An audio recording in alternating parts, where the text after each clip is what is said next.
Вот, я тут на улице жду, тут такая жарень просто.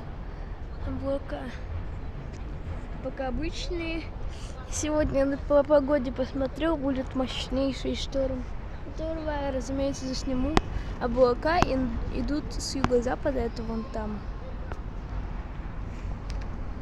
Я уже вижу там какие-то белые тучки покрупнее. Но так тут вообще жарень. Короче, мощная конвекция начнется скоро, когда холодный и теплый воздух столкнутся вместе.